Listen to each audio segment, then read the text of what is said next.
Welcome to this lesson. This is Chapter 3, Section number 5, where we're talking about the achievements of agrarian reforms. Now, what were the achievements of the agrarian reform? Well, they came in two phases, Phase 1 and Phase 2. In Phase 1, I'm just going to go through and talk about what the Green Revolution itself was, what it meant, and where it was applied. And in Phase 2, we're going to talk about the Green Revolution in more detail and some of its results, namely its spurt in crop activity, the substantial rise in acreage, a perceptible shift from subsistence to commercial farming, the change in farmers' outlooks, and self-sufficiency in food grain production. So, what is the Green Revolution? Well, let's break down this term. Green refers to crops, and revolution is just the immense growth, or as the textbook calls it, a spurt in productivity. Now, this section is very, very dependent on the Green Revolution. And the Green Revolution can be summarized by two things: the long-term substantial rise in food grain production, and secondly, radical changes in technology and management. So where and when did the revolution start, and where was it put into practice? Well, it was first restricted only to rice and wheat, and it was conducted between the mid-1960s and 1970s and limited to certain areas: Punjab, Andhra Pradesh, and Tamil Nadu. I suppose the reason for this is they wanted a test market to see how it flowed and how well Indian farmers responded to this, and if it was actually worth implementing on a larger scale. Needless to say, the results were tremendous, and that's simply because the agricultural system was in such chaos prior to the Green Revolution that it's obvious that these results were going to be positive.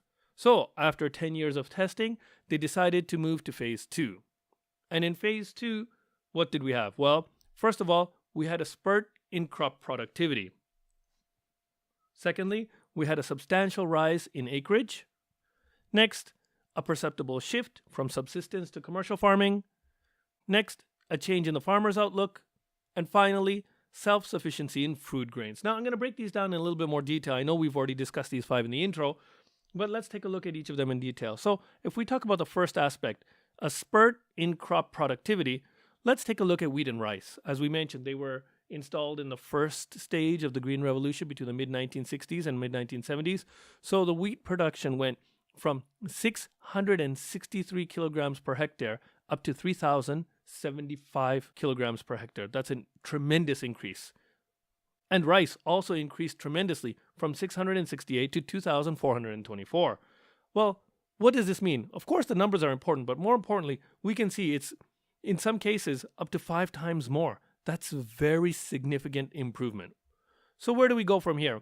Well, let's look at the second phase. In the second phase, the first topic was the spurt in crop productivity. Well, in terms of maize, which is corn, the productivity increased from 704 to 2,583.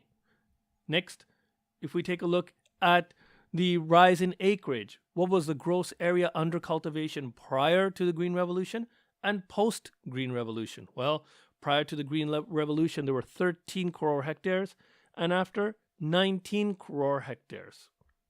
Next, if we take a look at the shift in subsistence farming to commercial farming, well, the key question we need to ask here is, were farmers still dependent on agriculture just for subsistence? Well, no, and the reason for this is simple, because if we look at the amount of wheat, rice, and maize that was just described in this video, we noticed that the amount of production increased significantly. Those things are no longer needed for subsistence, and they can be sold in the market. So farmers had goods which they could use for commercial purposes, and as a result of that, there was commercial value to be gained from agriculture. So, did this change the farmer's outlook? Did they look at it merely as subsistence? No, of course not. The productivity increased so rapidly that they realized they were able to sell these goods and collect cash earnings for their work. And as a result, they thought of it as a business. Next, what about self-sufficiency in food grain productions? Were there any other benefits that farmers yielded? Well, of course.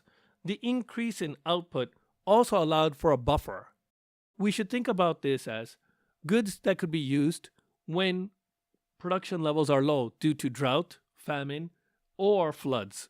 So we're able to produce excessive goods, we're able to use those goods, and well, not only are we able to use those goods, but those excess goods can be stored. And then, if any unforeseen natural disaster or famine or drought or anything were to happen, we could consume those goods to ensure our survival. So, what have we learned here? Well, we've learned that the Green Revolution is really what allowed India's agricultural mindset to shift from it being merely for subsistence to actually being something that could be used such that people could make a business of it. They could use the goods for buffering in order to prevent against harsh circumstances that were unforeseen. And finally, they realized that there's more to agriculture than just survival. And these were the key achievements of the agrarian reforms, or more specifically, the benefits of the Green Revolution.